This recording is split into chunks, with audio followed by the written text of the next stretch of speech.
4 hari kemudian, saya membaca kitab Yeremia 1 ayat 7 yang berkata, "Tetapi Tuhan berfirman kepadaku, janganlah katakan, aku ini masih muda, tetapi kepada siapapun engkau kuutus, haruslah engkau pergi, dan apapun yang kuperintahkan kepadamu, haruslah kau sampaikan. Janganlah takut kepada mereka, sebab aku menyertai engkau untuk melepaskan engkau." Demikianlah firman Tuhan. 2 hari kemudian, saya berada di ruangan kelas dan membaca kitab Yesaya. Kami disuruh membaca bergantian di tempat duduk dan giliran saya membaca Yesaya pasal 6 ayat 8. "Siapakah yang akan kuutus dan siapakah yang mau pergi untuk aku?" Saya berhenti dan tidak mampu lagi membaca yang selanjutnya. Untuk yang ketiga kalinya di sini, saya mendengar kata dari Tuhan, "Pergi." Menjelang akhir studi, saya dipanggil menghadap istri pimpinan Mary Dinan di apartemen mereka. Saya berpikir hal ini pasti sangat serius, karena jarang mahasiswa dipanggil menghadap di flat rektor. Dalam pembicaraan, tiba-tiba Mary bertanya kepada saya, "Apakah saya boleh mendengar apa yang kamu rasakan terhadap Putri JR?" "Oh celaka," gumamku dalam hati. "Anda berbicara apa?" "Saya bertanya tentang hubungan di antara kalian berdua," lanjut Mary. "Saya tidak tahu, karena saya ke MTC adalah untuk studi dan tidak pernah memikirkan apa-apa tentang hubungan atau pacaran," jawabku jelas. Ketika sedang duduk di hadapan Nyonya Dinan, saya merasakan bahwa Allah sedang membicarakan sesuatu kepada saya. Berbagai macam pikiran berkecamuk dalam otak saya. Saya berusaha fokus dan tidak tahu apa yang akan terjadi selanjutnya. Apakah ini benar? Apa-apaan ini semua? Bagaimana mengenai panggilan Tuhan dalam hidup saya jika saya harus memikirkan suatu hubungan atau pacaran?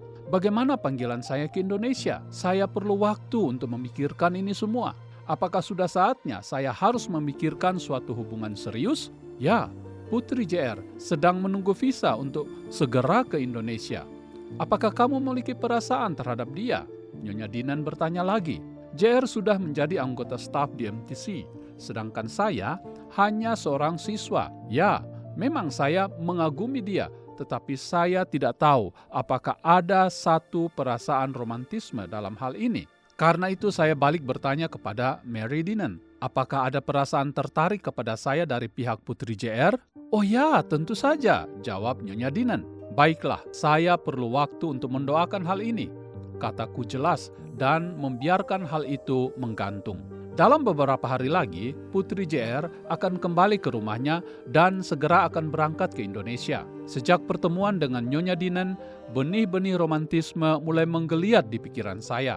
Dalam beberapa minggu ke depan, saya akan kembali ke Selandia Baru untuk liburan. Setelah kembali ke kampus dari liburan, saya merasa kesempatan inilah waktu paling tepat untuk mengunjungi JR di Melbourne. Saya disambut oleh JR dan keluarga di rumahnya dengan makanan enak. Selama di sana, saya tidak berbicara banyak tentang hubungan seperti diharapkan oleh JR, melainkan saya berkata dengan sangat jelas, saya masih perlu mencari kehendak Tuhan mengenai masa depan.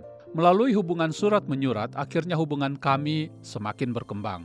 Surat pertama saya kirimkan kepada dia dan meminta surat tersebut hanya boleh dibaca pada tanggal 20 Februari 1962 setelah dia tiba di pesawat dalam penerbangan ke Indonesia.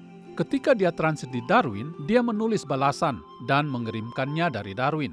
Hubungan surat menyurat ini berlanjut selama 4 tahun, hingga akhirnya Tuhan mempersatukan kami dalam pernikahan kudus. Setelah menunggu pengurusan visa selama 3 tahun, barulah saya mendapat izin masuk dan bekerja bersama WEC di Sumatera bagian selatan pada bulan November 1965. Ketika itu sedang terjadi ketegangan politik di Indonesia. JR, calon istri saya, sudah lebih dulu di Indonesia dan bekerja di antara orang Serawai di Muara Aman, Bengkulu bersama anggota WEC Sumatera lainnya.